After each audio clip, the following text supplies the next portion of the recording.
చక్రాల సైకిల్ అండి ఇక్కడ చూడండి. నాన్న నాకు కానుక ఇచ్చారేంటో చెప్పండి. 2 చక్రాల సైకిల్ అండి ఇక్కడ చూడండి.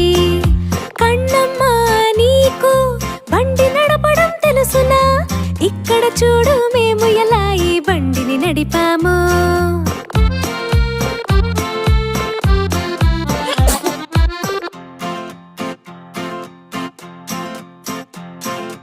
అమ్మా నాన్న నా వల్ల బండి నడపడం కుదరలా.